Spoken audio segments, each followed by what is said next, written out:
Imagine a love so deep that it led to bushranging, bloodshed, and ultimately the gallows. This is the story of Andrew George Scott, better known as Captain Moonlite, a rogue preacher turned outlaw who, alongside his closest companion and rumoured lover James Nesbitt, carved his name into Australian history. But his legend isn't just about crime and rebellion. It's also a story of devotion, tragedy, and a desperate prison break that shocked the colony.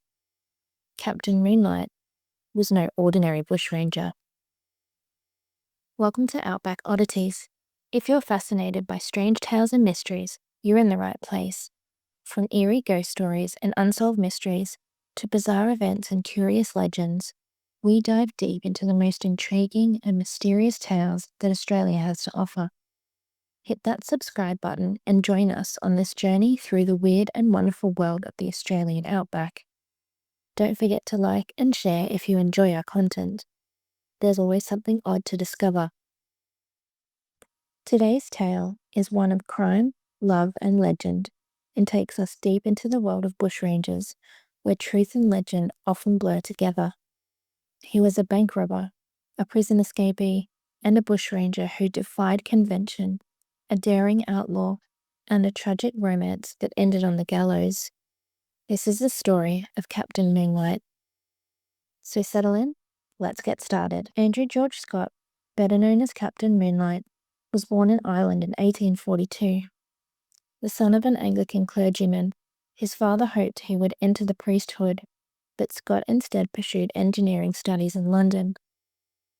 In 1861, he migrated with his family to New Zealand, hoping to strike it rich in the Otago goldfields. Instead, he found himself embroiled in the New Zealand wars, fighting as an officer before a wound in both legs ended his military career. Accused of feigning his injuries, he was court-martialed, a humiliation that left him bitter and restless. After drifting through various careers, including time as a lay preacher, Scott found himself in Victoria, Australia, in 1868, assigned to Mount Edgerton as a religious instructor. But within a year, he would be accused of one of the most audacious crimes at the time.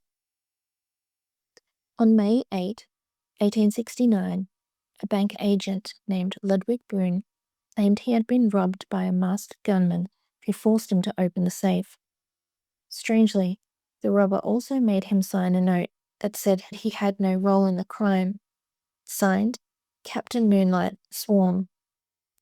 Authorities suspected Scott and arrested him, but with little solid evidence he was soon released. However, within a few years he would be back behind bars, this time convicted of fraud and later for his suspected role in the Mount Edgerton bank robbery, but prison wouldn't hold him for long.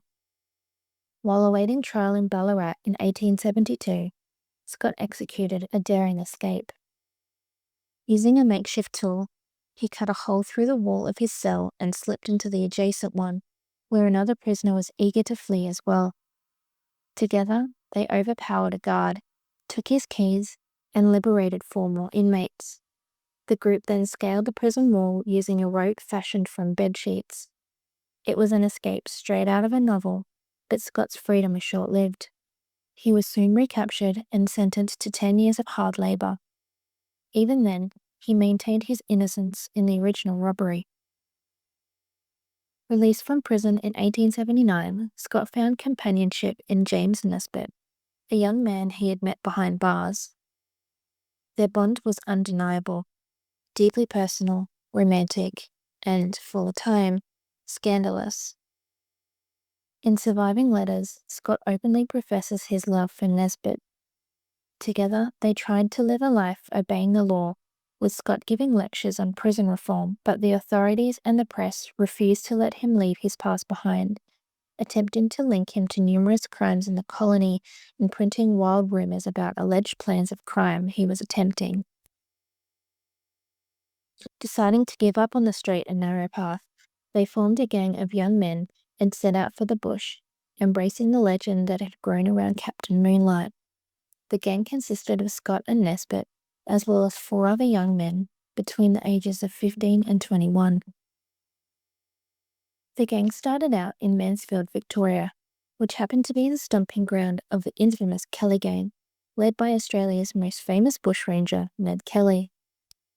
Scott's gang was frequently mistaken for the Kelly gang, and they used this in their favour, capitalising on fear to obtain food, guns and ammunition. It's said that Scott sent word to Kelly attempting to join forces, but Kelly responded that if they ever crossed paths, there'd be a shootout.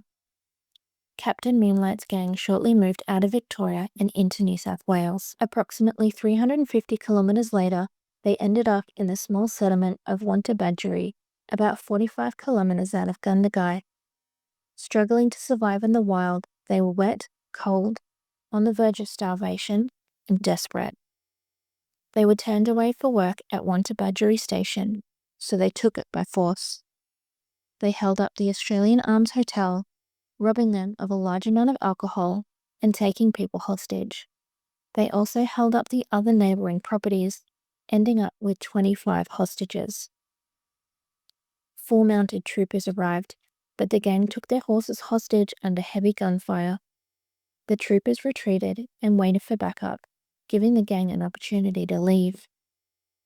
They attempted to hide elsewhere, but became surrounded by police.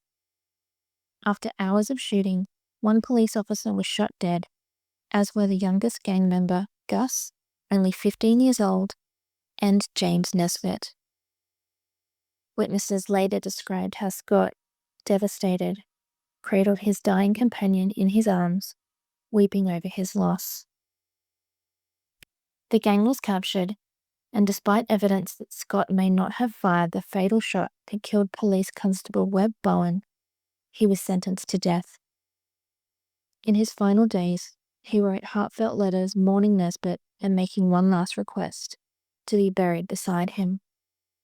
When the day of his execution arrived on January 20, 1880, Scott walked to the gallows wearing a ring woven from a lock of Nesbitt's hair. Though his wish to be buried with Nesbitt was denied at the time, more than a century later, in 1995, his remains were exhumed and he was finally laid to rest beside his beloved companion in Gundagai. From rogue preacher to outlaw, escape artist to folk legend, Captain Moonlite's story remains one of Australia's most infamous tales of crime, love and defiance. Thanks for tuning in to this episode of Outback Oddities. If you've enjoyed this exploration into one of the Outback's most notorious and fascinating bushrangers, be sure to subscribe and follow us for more strange and mysterious stories.